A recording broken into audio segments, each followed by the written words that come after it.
This happened a long time ago, like a ridiculously long time ago, back in the ancient world where the Roman Empire was split into eastern and western halves. A man from the west traveled to the east to do business with a friend of his, and he ended up getting a lot more than he bargained for. The man from the west arrived in the east, did a few transactions, bought some goods, sold some goods, he was an importer-exporter. He hung out for a few more days with his friend, and then was ready to take off for home. But the world was a very different place then, and just as he reached the gates of the city, he was suddenly surrounded on all sides by official guards. They grabbed his stuff, arrested him, and put him on trial for being a spy. He was swiftly convicted and sentenced to death.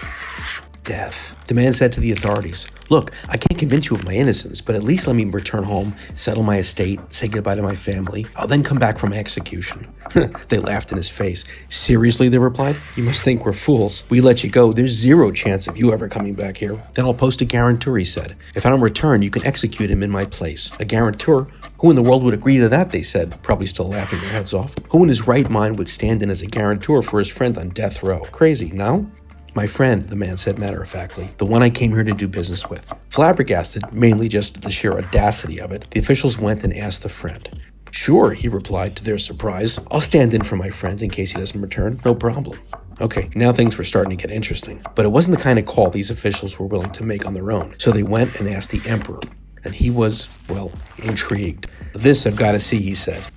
And that was it. They locked up the guarantor and his friend headed home. Once home, the man settled his affairs, said a tearful goodbye to his family, kissed his wife, and began the journey back for his execution. But in those days, travel was difficult, and the man was delayed. The day for the execution arrived, and the man wasn't back yet, so the officials fetched his friend, the guarantor, and set up a platform for the execution in the city center. They were convinced he was a sucker. He'd been had. They laughed at him. Had a lot of fun at his expense. It was heartbreaking. A large crowd gathered to watch the killing. As the proceedings were underway, the man from the west finally showed up, and from the back of the crowd yelled, "Hey, I'm here! Stop the execution! I've returned!" He pushed his way through the crowd and made his way to the front. The officials were shocked. They were even more shocked when the friend exclaimed, "You're too late. I'm the guarantor. They're going to kill me. You go home." "What are you talking about?" the man replied. "I'm the spy. You're my guarantor. You go home. I'm here for my execution." In front of the big crowd and the executioner, the two men started yelling at each other and fighting, each one claiming he was the one who was supposed to be executed. The executioner stood there baffled. He didn't know what to do.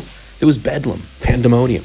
The crowd was calling for blood, so they sent an official to alert the emperor to what had just happened. He'd settle the matter. The emperor listened while everybody told their story. He listened to both the men and then to his officials, and then he rendered his verdict. He said to the men, "Here's what will happen. I'll let you both live, but on one condition, that you both let me be your friend too." Oh, a true friend is someone you love as you love yourself, which is intense. But when you do that, and you're real with it, you create a spiritual energy that's so palpable, it's as if God himself is part of your friendship as well.